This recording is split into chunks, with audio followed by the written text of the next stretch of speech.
A história da divisão de poderes é pensar como tirar o poder da mão do rei, se vocês quiserem, ou de um soberano, um poder divino, e passar para um parlamento que tem vinculação direta, né?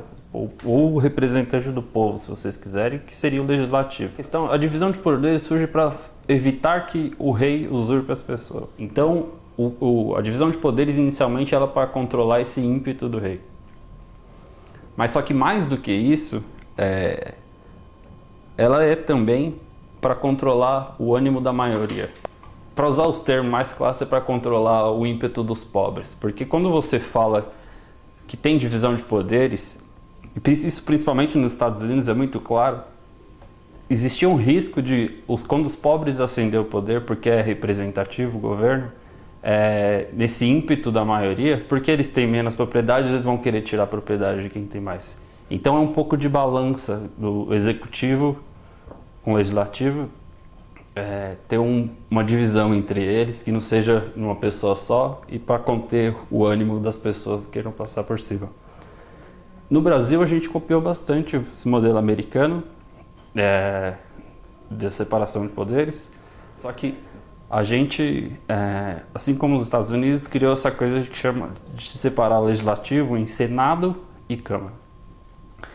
Se vocês quiserem, quando você vê a bandeira Ordem e Progresso, é só substituir por Senado e Povo. Povo seria o progresso, então é sempre mais imediatista, vendo só as necessidades, e o Senado tem um pouco essa coisa de manter a ordem. Por isso o mandato é mais extenso, troca-se 1/3, 2/3, nunca de uma vez. Então é para controlar a inovação. Então sempre você tem um pouco um Senado mais conservador e uma Câmara mais progressista. Em termos de governo, coisas do dia a dia, interno ao Brasil, eles são mais ou menos parecidos. Mas o Senado atua muito mais em questões de Estado. Então, defesa, relações exteriores, controle. Não à toa que ele é o instituído o voto final do empichar ou impedir ou não o presidente. Mas tem essa função, por isso que se renova menos, e a Câmara mais, que tem mais ímpeto das ruas, etc. Enquanto o Senado é para segurar mais um pouco esse ímpeto. Mas no nosso caso, se complica mais ainda a divisão de poderes, que você tem alguns órgãos autônomos ou com semi-autonomia. Então, além dos clássicos como a presidência, o executivo, o parlamento com 2 casas, o STF com poder de controle de constitucionalidade e de justiça, a gente ainda tem diversos órgãos com certa autonomia.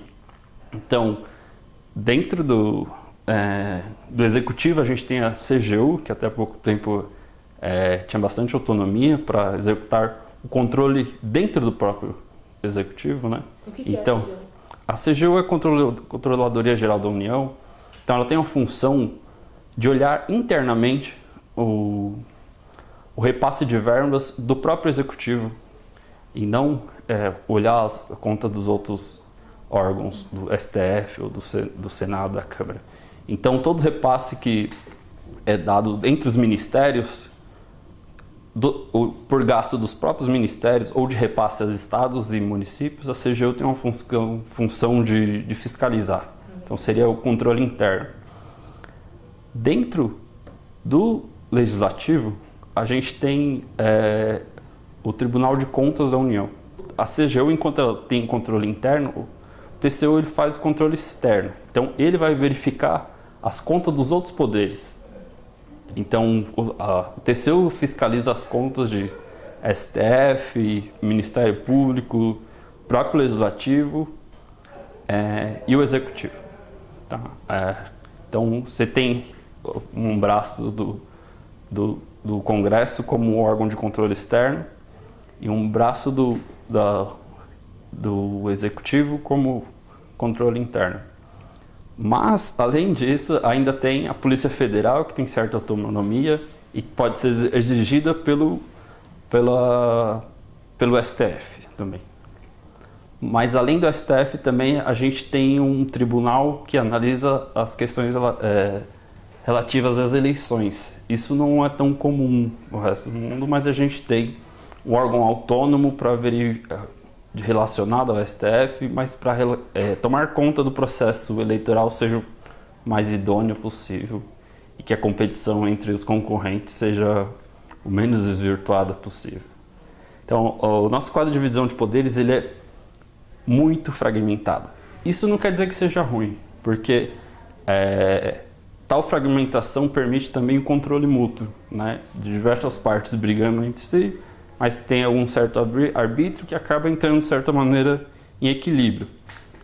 Esse quadro deu ao Brasil bastante transparência na maioria de suas funções. Isso. O que então, ajuda no princípio básico do Montesquieu, que era garantir a liberdade. E não liberdade para fazer o que quiser, mas você ter liberdade de fazer o que quiser. O caso do Brasil talvez seja o caso mais desenvolvido de divisão de poderes possível para garantir todas as liberdades possíveis.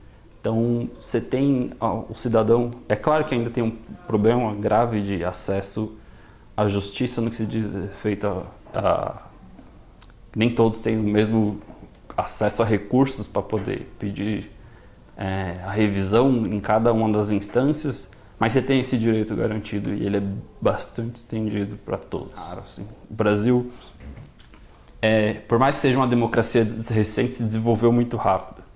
E por se desenvolver muito rápido, teve problemas comuns das pessoas não se acostumarem, etc. E a gente ainda guarda vários resquícios de problemas autoritários e outros problemas de corrupção. Mas desenvolveu isso de maneira muito rápida, com instituições bastante parecidas com qualquer outro país desenvolvido